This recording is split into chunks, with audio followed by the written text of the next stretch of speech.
Assalamualaikum warahmatullahi wabarakatuh.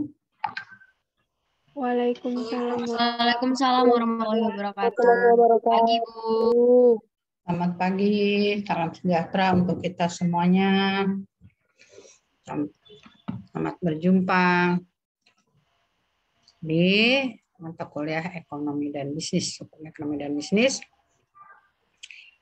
Teman terakhir kemarin di hari Rabu itu saya sudah menjelaskan tentang jika ada perselisihan ya, jika ada perselisihan di dalam dunia bisnis ya, terutama yang disebabkan karena misalnya produk gagal, produk cacat.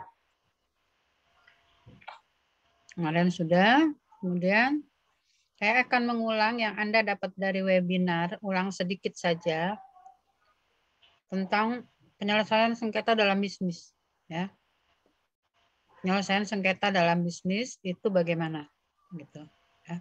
Kemungkinan apa saja yang bisa ditempuh oleh para pihak apabila terjadi sengketa di dalam melakukan bisnis. Kita akan bicara soal arbitrase dan penyelesaian sengketa alternatif, ya, yang biasa digunakan oleh para pihak yang berkecimpung dalam dunia bisnis. Oke, kita lihat itu dulu. Nanti setelah itu baru kita lihat tentang waralaba.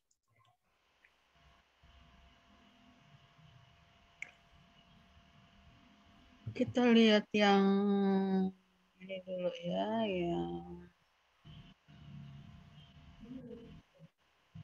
yang sengketa dulu, yang ya, penyelesaian sengketa dulu.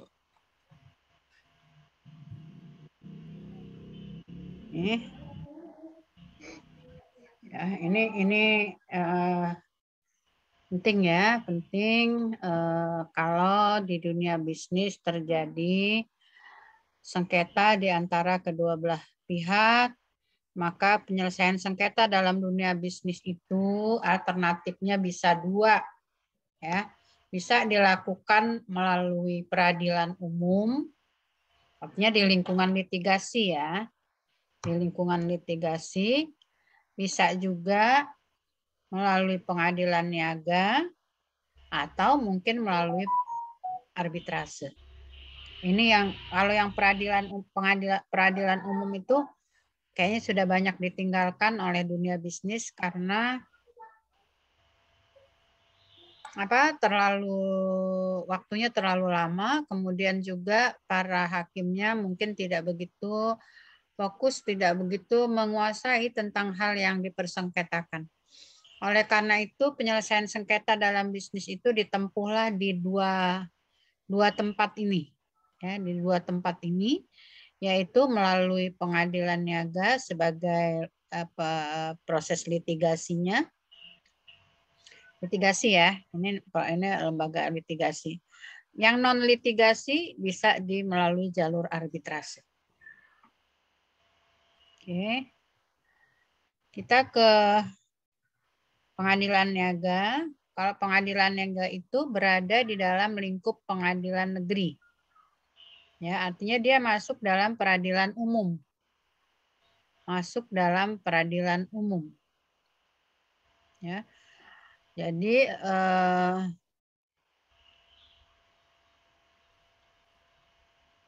ini ada di Pengadilan Negeri Jakarta Pusat yang dibentuknya itu untuk memutus perkara-perkara yang menjadi lingkup pengadilan niaga. Ya, menjadi lingkup pengadilan niaga. Ya.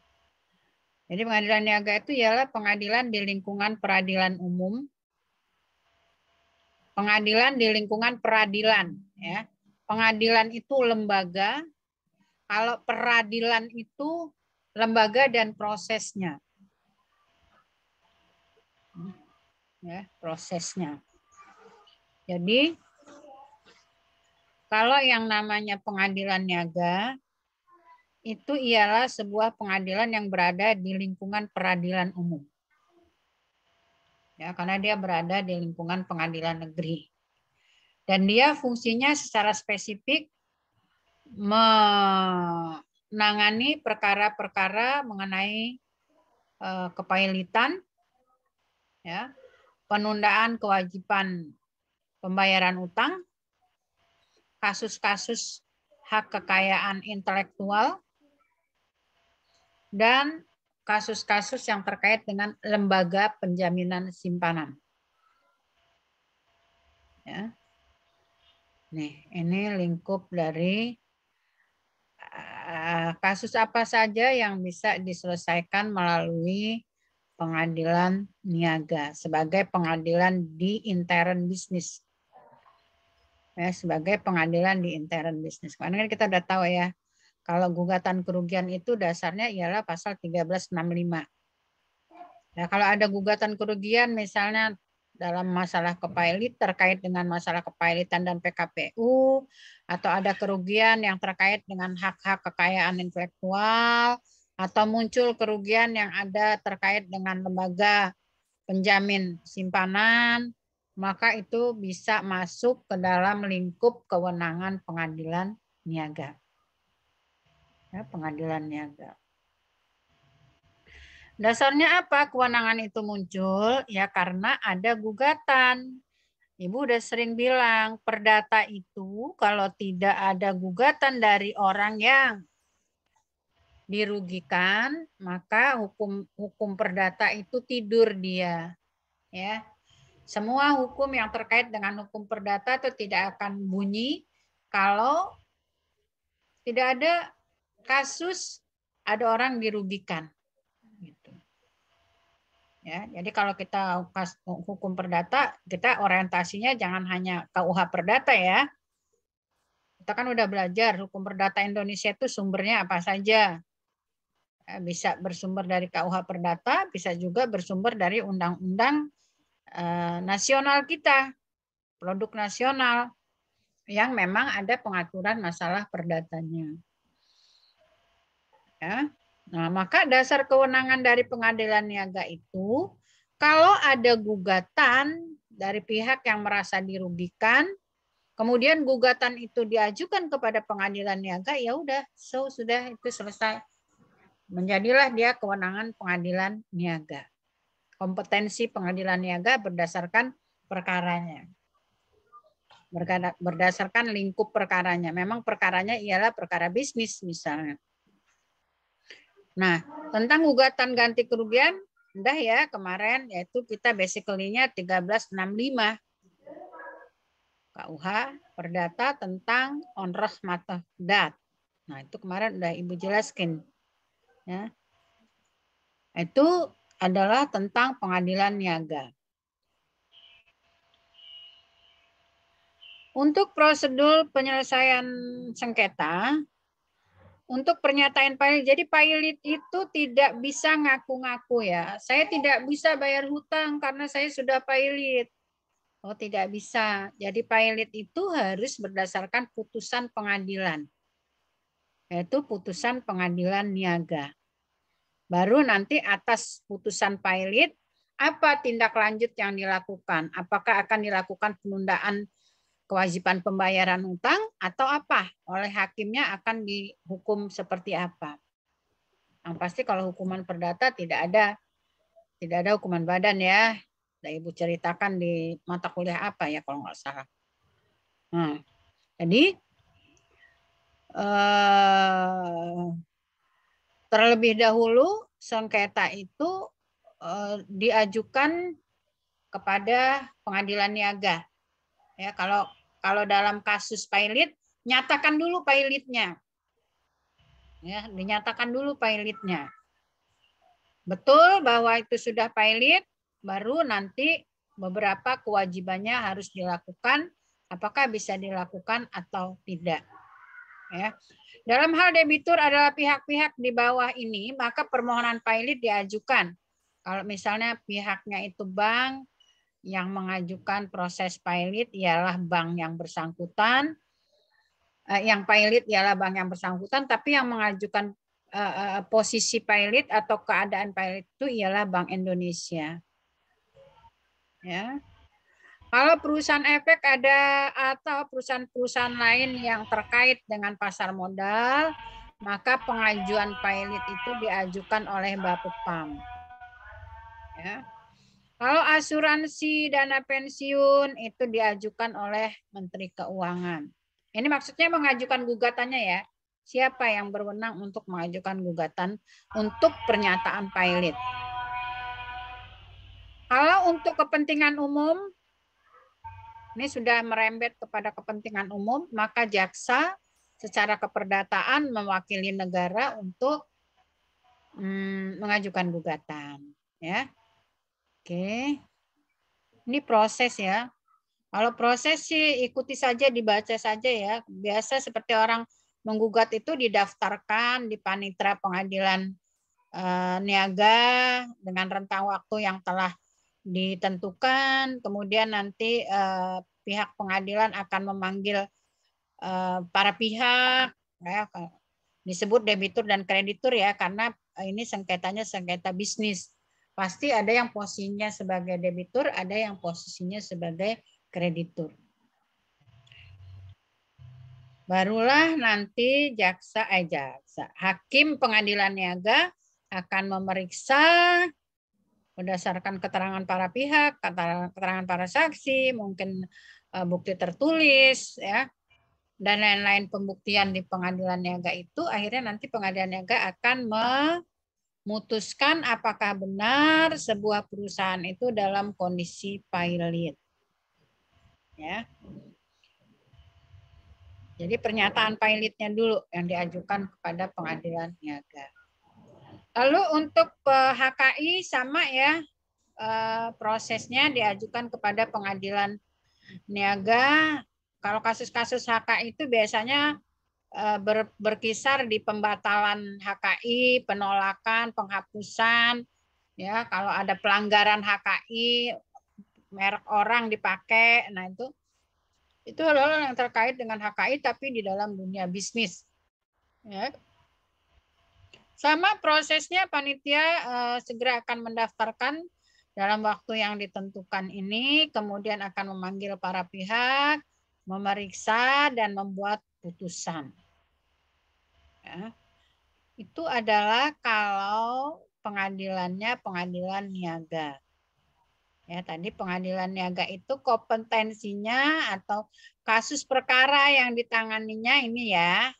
Ingat, kasus perkara yang masuk ke pengadilan niaga ialah kasus-kasus kepailitan dan PKPU, kemudian kasus-kasus HKI, dan kasus-kasus perbankan terkait dengan lembaga penjamin simpanan. LPS itu lembaga penjamin simpanan. Nih, Anda harus tahu ini. Mana ke pengadilan niaga, mana ke arbitrase.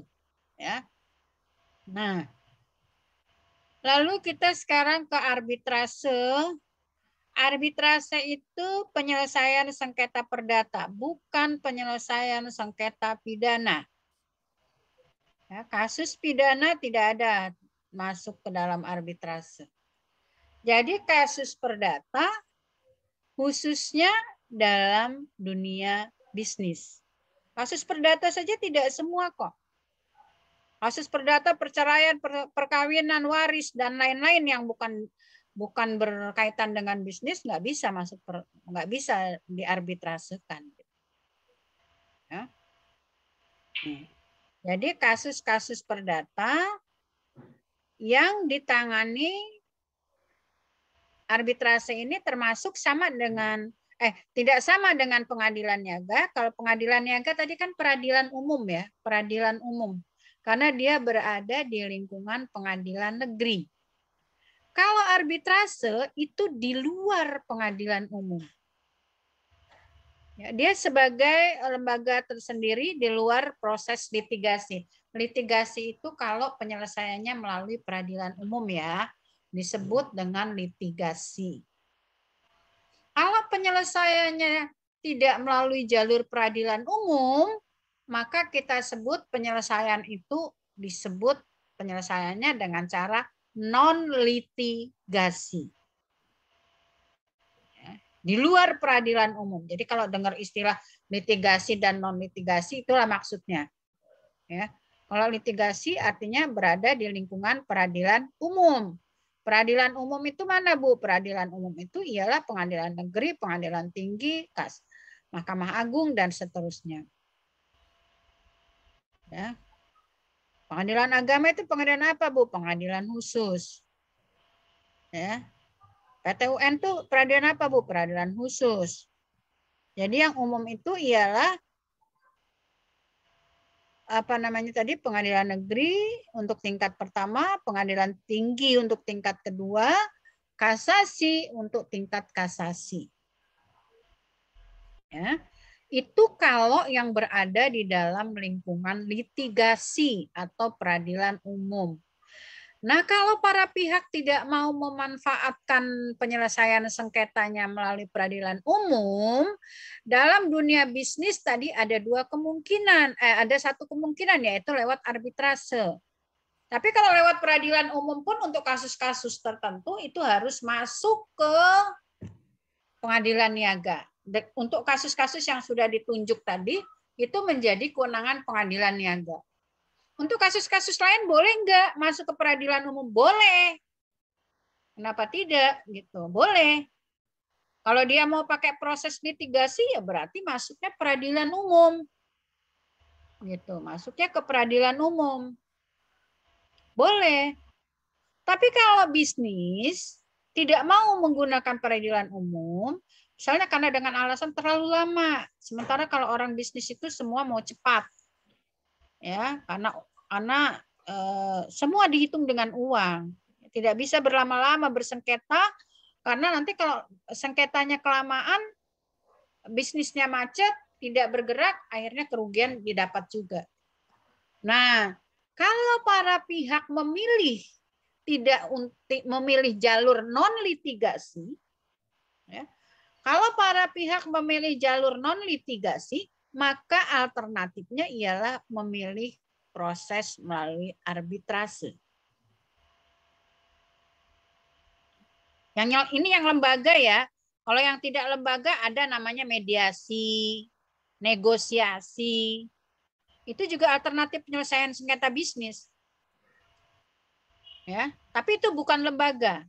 Tapi kalau lembaga seperti pengadilan, ini namanya arbitrase. Tapi ini tidak berada di dalam peradilan umum.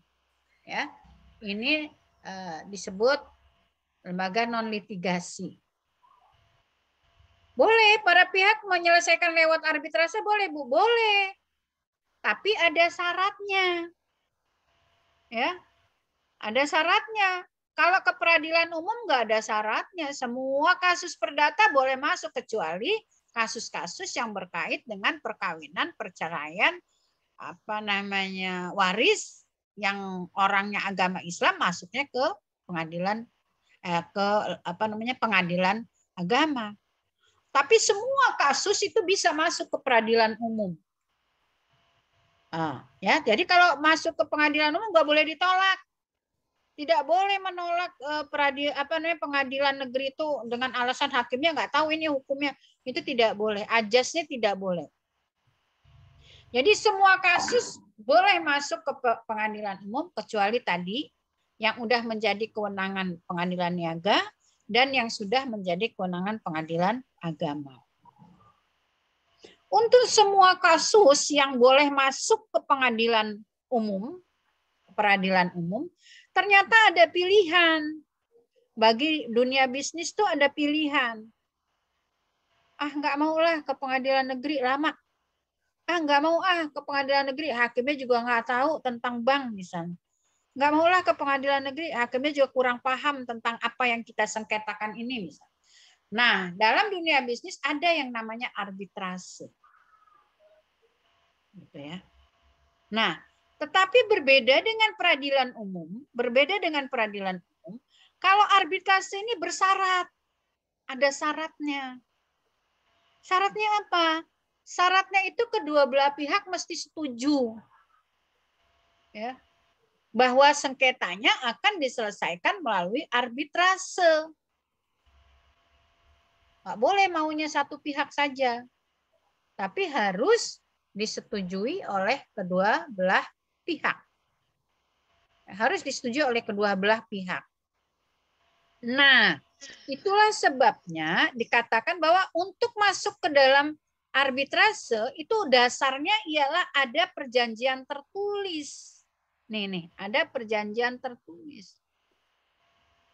Ada perjanjian tertulis yang dibuat oleh para pihak.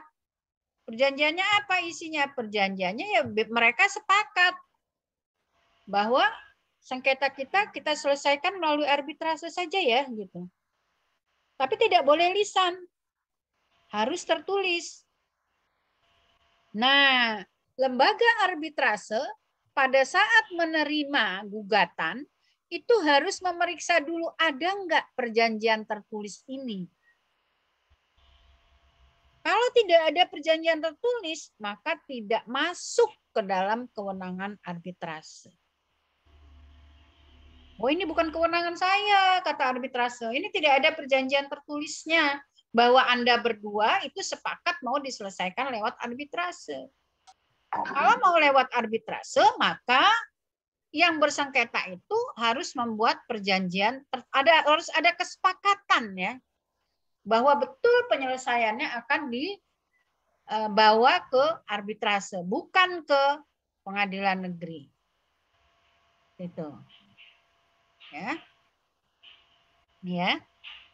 Nah, ini udah kalau Anda mengikuti webinar itu saya rasa sedikit-sedikit sudah ini ya. Cuman saya perhatikan memang terlalu cepat yang menjelaskan. Untuk level Anda kayaknya sih Allahu alam juga paham apa enggak tuh yang diomongin gitu. Itulah arbitrase ya. Jadi arbitrase itu ialah untuk kasus-kasus bisnis, tapi ada syarat atau bersyarat.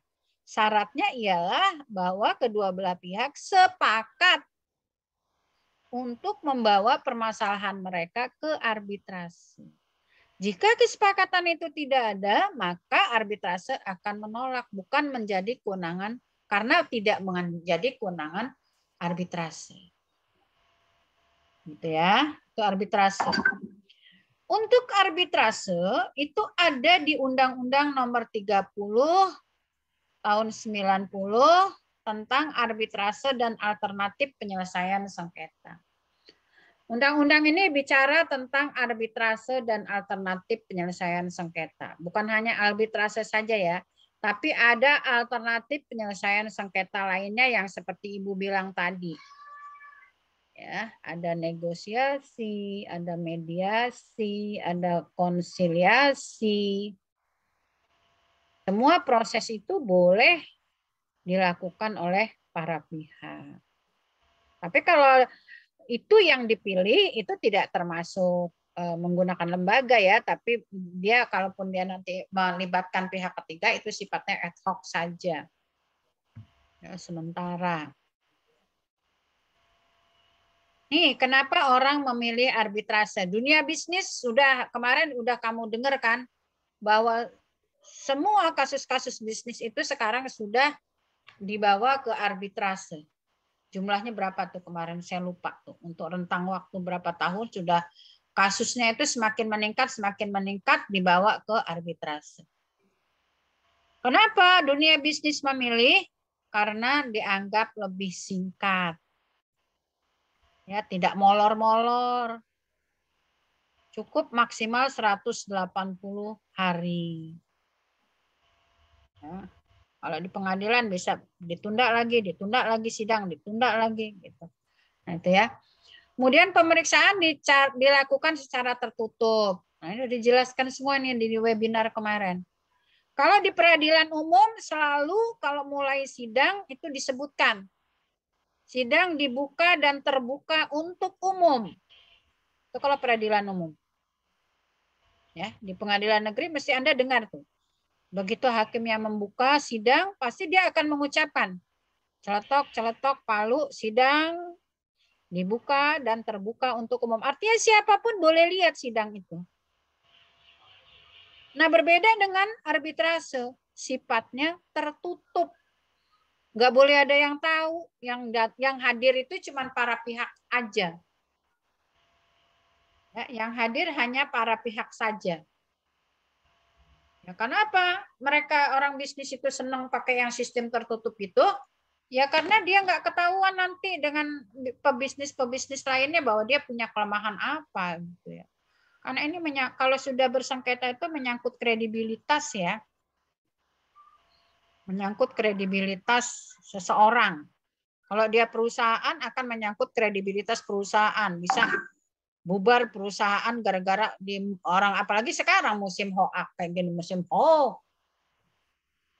Tidak aja dibilang ada, apalagi ya memang benar ada masalah bisa.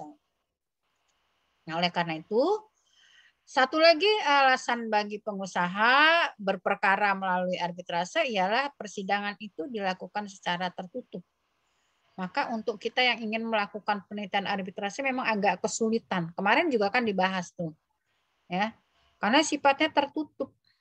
Ya. Cuman untuk prosedur pembuktiannya lebih fleksibel, persidangannya lebih nyantai, tidak setegang kayak di pengadilan ya. Jadi kayak ngobrol-ngobrol gitu. Terus pembuktiannya juga tergantung para pihak mau minta bukti apa, ini minta bukti apa, hukum yang akan digunakan apa. Itu semua berdasarkan perundingan para pihak semua. Jadi suasananya katanya konon ya. Saya pernah ikut satu kali karena ada dosen profesor di Semarang, saya pernah magang. Karena saya dibilang asistennya beliau, lalu boleh ikut ya, karena beliaunya arbiter ya, mendampingi beliau. Memang begitu santai-santai saja, nggak kayak di pengadilan gitu ya. Nah, kemudian kalau di sini nih yang dicari ini sedapat mungkin kalau lewat arbitrase ini apa ya, perdamaian ya, sedapat mungkin tuh mereka akan berdamai solusinya. Ya, jadi bukan solusi kalah menang kalau masuk arbitrase. Tapi benar-benar bagaimana solusinya agar perkara mereka bisa selesai dalam tempo cepat. Gitu ya. Biaya lebih murah karena waktunya singkat, ya. Karena dengan waktu yang singkat itu pastilah ya, karena untuk ketemu-ketemu, untuk berangkat-berangkat, penyelesaian sengketa itu kan pastinya memakan waktu, memakan biaya. Nah, karena di dalam proses arbitrase itu waktunya singkat, maka biayanya pun relatif murah. Relatif ya. Relatif itu ya tergantung yang melihatnya apakah itu lebih murah atau lebih mahal. Kemudian tergantung juga dengan kasusnya. Nah, hakimnya atau arbiternya, kalau kita menggunakan arbitrase, arbiter itu hakimnya ya, wasitnya. Arbiternya itu bisa dipilih oleh para pihak. Jadi para pihak bisa memilih sendiri. Soalnya kasus asuransi, siapa nih pakar asuransi? Nah, arbiter itu nggak bisa sembarangan, orang yang memang betul-betul pakar lah di bidangnya. Gitu. Kalau kasusnya perbankan, ya pakar perbankan. Kalau kasusnya kayak asuransi misalnya, ya cari yang pakar asuransi arbiternya. Dari sejumlah arbiter yang ada di arbitrase itu, siapa yang pakar asuransi? Nah, itulah yang mereka merasa karena penyelesaiannya dilakukan oleh pihak yang memang betul-betul berkompeten, maka insya Allah penyelesaiannya itu akan menghasilkan sesuatu yang baik. Ya, tidak jadi benang kusut. Kita menyelesaikan masalah malah menimbulkan masalah karena yang menyelesaikan pun tidak tahu tentang persoalan yang dipersengketakan. Nah, sama dengan Anda bimbingan dengan dosen yang nggak paham, Anda balik 10 kali, nggak taunya karena dosen yang nggak paham misalnya. Merundet jadi benang kusut. Nah, kemudian keputusannya itu bersifat final, nggak ada tingkat banding. untuk keputusan arbitrase. Kalau untuk peradilan umum kan kita mengenalnya tingkat-tingkat gitu ya. Kalau pengadilan negeri sudah menyelesaikan, ada yang merasa tidak puas, dia bisa banding.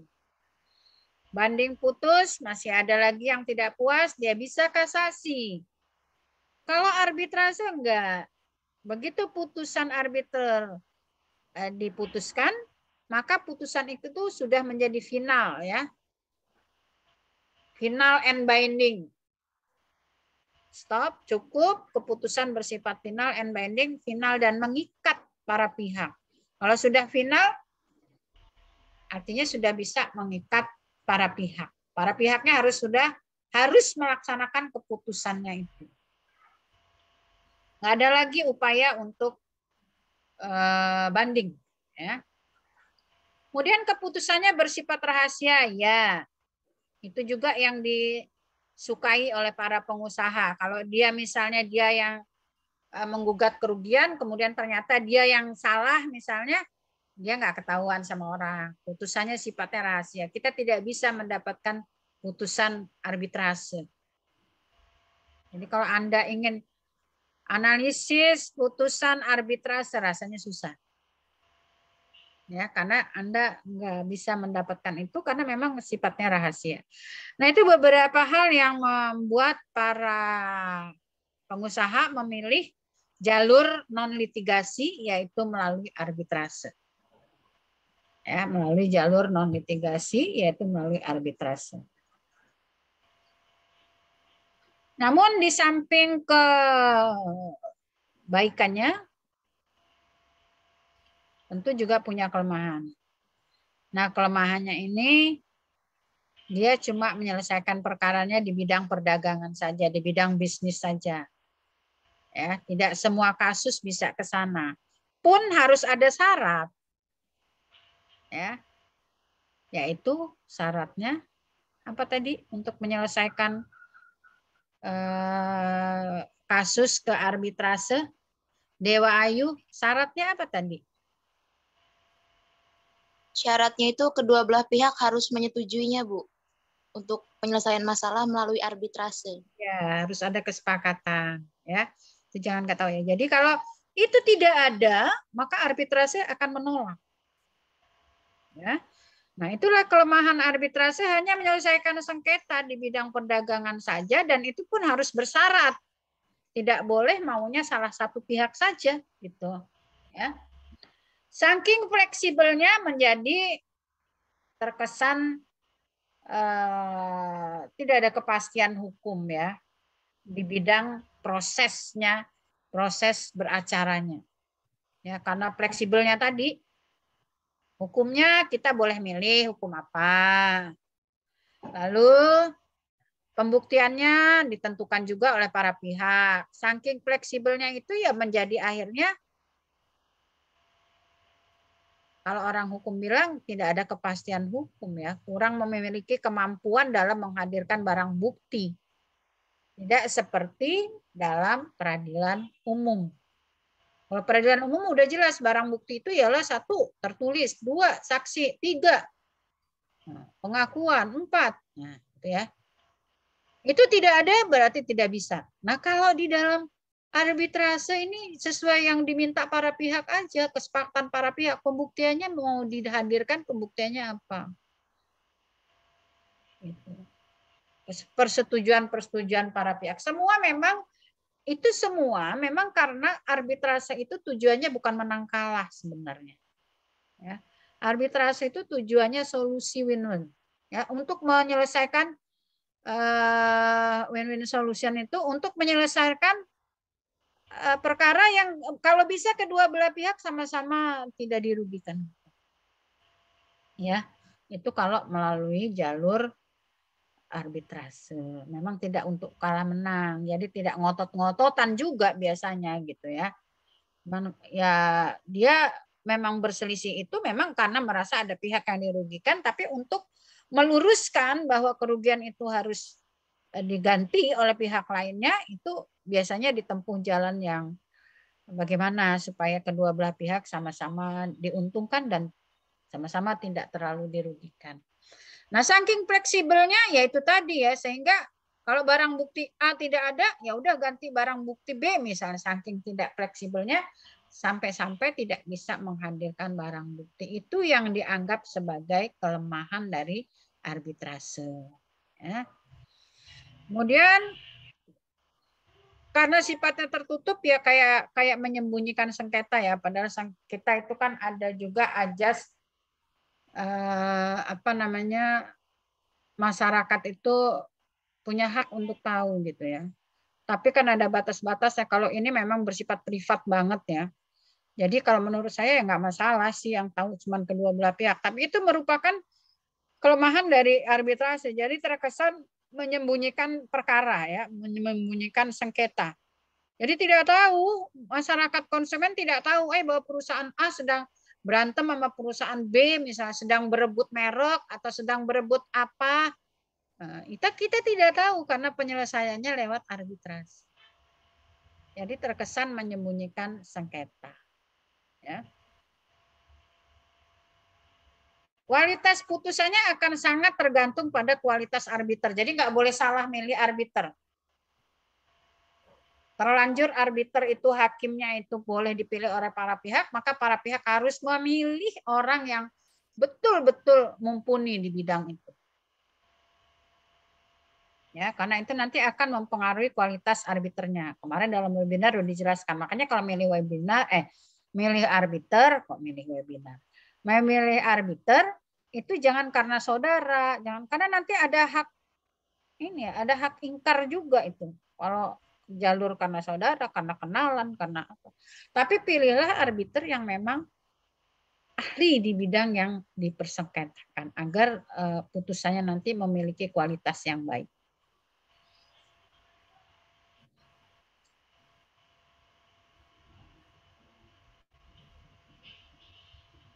Para pihak ialah para subjek ya. Subjek ini ialah orang yang nanti mengajukan gugatan kepada arbitrase, baik itu menurut hukum perdata personnya maupun menurut hukum publik. Tadi ada kejaksaan apabila dia mewakili pemerintah di dalam melakukan gugatan, ya, kejaksaan. Itu para pihaknya. Kemudian nih tadi sudah dijawab oleh temanmu bahwa untuk menyelesaikan sengketa lewat arbitrase itu harus ada perjanjian. Harus ada perjanjian. Nah, namun perjanjian itu sifatnya asesor. Apa perjanjian asesor? Perjanjian asesor ialah maksudnya sebagai perjanjian tambahan. Perjanjian utamanya apa? Perjanjian pokoknya apa? Ya perjanjian jual belilah. Ya. Karena ini dalam dunia bisnis. Ya, jadi para pihak sedang melakukan jual beli dalam bisnis, sedang melakukan bisnis, satu jadi pembeli, satu jadi penjual misalnya. Itu pasti ada sales kontraknya.